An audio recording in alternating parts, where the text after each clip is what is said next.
본인 스스로 이제 통제할 수 없고 조절할 수 없는 사용 패턴을 보이면서 그로 인해서 본인의 일상생활에 큰 지장을 주었을 때 우리가 중독 질환이다 이렇게 설명합니다.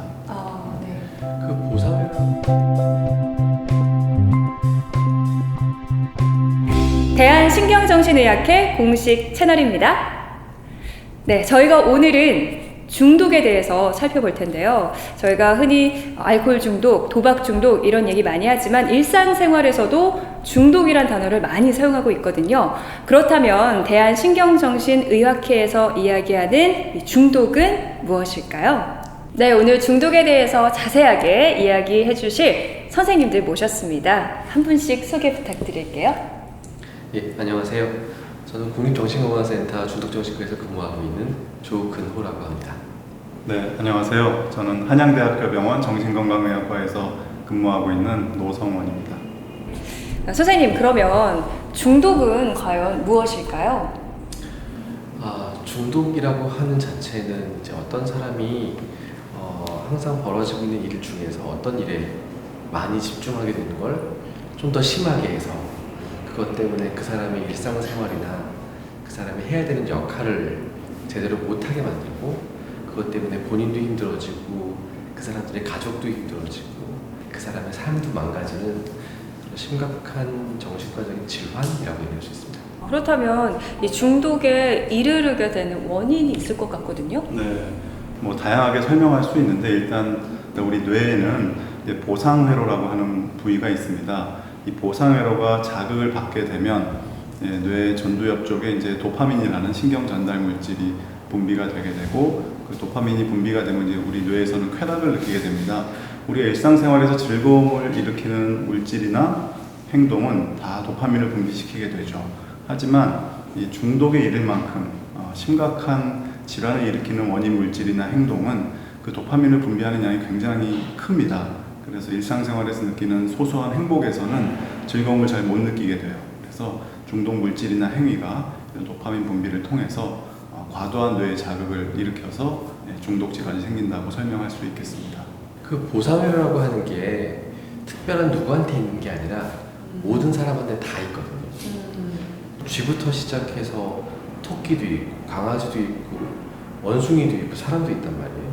그래서 그게 왜 진화의 과정 중에 없어지지 않고 남았느냐라고 생각을 해보니 배고플 때 밥을 먹고 목마를 때 물을 마시고 또 이제 기분 좋은 행동을 하면 더 기분이 좋아지고 그래야지만 그런 행동을 반복할 거 아니겠어요? 배고플 때 밥 먹어야지 그때 기분 좋아져야지 배고플 때 밥 먹었는데 기분이 계속 나빠지면 밥 안 먹을 거 아니겠어요?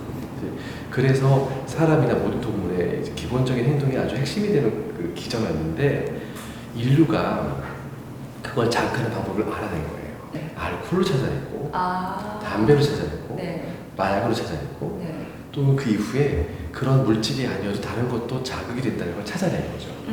그리고 그걸 쫓아서 하다 보니까 결국은 기본적으로 본인이 해야 되는 일을 안 하거나 또는 그걸 조절할 수 있는 능력을 잃어버리거나 그래서 그 사람의 삶이 망가지거나 그런 경우가 생긴 거죠. 다시 말하면 모든 사람이 그런 중독에 걸릴 위험성은 다 가지고 있고 그 중에서도 어떤 사람은 좀 더 취약할 수도 있다. 그럼 취약한 그런 유형은 또 어떤 유형인가요?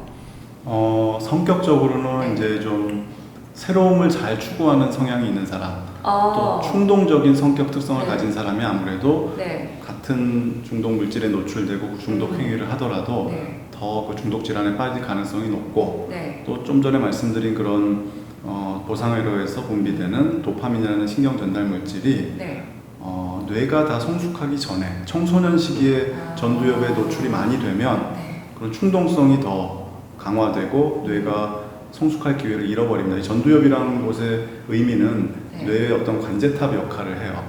우리가 하고 싶은 거 안 하고 참을 수 있는 능력, 또 다른 사람을 배려하는 능력, 이런 것들이 바로 이 전두엽의 기능인데 청소년 시기에는 이게 계속 아직도 잘하고 있거든요. 이제 그럴 때 중독 물질이나 행위에 일찍 노출이 돼버리면 전두엽이 더 이상 자라질 않습니다. 그래서 이른 나이에 이런 중독 물질에 노출이 되면 중독 질환에 걸릴 가능성, 충동적으로 성인이 돼서도 계속 사용할 가능성이 높아지게 되죠. 그래서 우리가 뭐 술이나 담배나 뭐 도박이나 이렇게 중독을 일으킬 수 있는 물질이나 행동을 청소년 시기에 금하는 이유가 우리 건강 문제뿐만 아니라 이제 뇌 건강에도 영향이 있기 때문입니다. 청소년기에 그렇게 많은 제재를 가하는 데는 다 이유가 있었네요. 우리 청소년들이 조금 더 쉽게 중독에 빠질 위험이 있다, 이 말씀이시죠? 맞습니다. 그렇다면 중독이라는 게 사회적으로 또 어떤 문제를 일으킬 수 있을까요? 사회적인 문제라고 하면 일단 뭐 우리가 흔히 아는 게 최근에도 있었지만 술 먹고 운전하면 네. 사고가 날 위험성이 많아지고 그게 자기만 다치는 게 아니라 다른 사람 다치는 위험성이 많아지니까 이제 그런 사회적으로 영향을 줄 수 있는 것들이 분명히 생기는 거고요. 또 중독을 일으키는 많은 물질들이 뇌에만 영향을 주는 게 아니라 신체적인 문제를 많이 일으키기 때문에 신체적인 질병 생길 위험성도 많아지고요.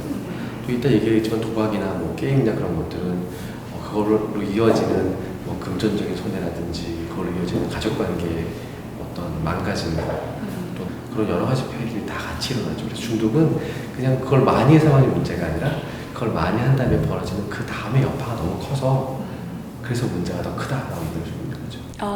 그렇다면 영상을 보시는 분들 가운데서도 나도 게임 많이 좋아하고 또 술 마시는 것도 굉장히 좋아하고 그러는데 중독인지 중독이 아닌지 이렇게 판단할 수 있는 어떤 기준이 있을 것 같거든요.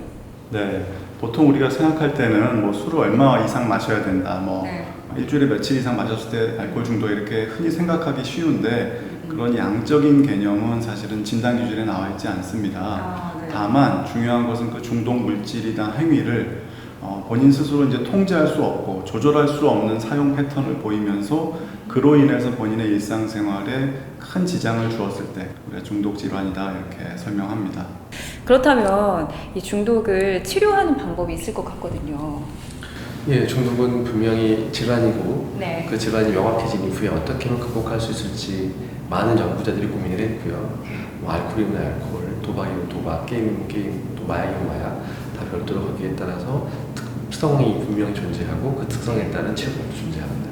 네, 그럼 중독의 이 종류와 특성에 따라서 다 치료 방법도 다르다고 말씀하셨으니까요. 저희가 지금부터 이제 차근차근 종류와 특성에 따른 중독에 대해서 더 자세히 알아보도록 하겠습니다.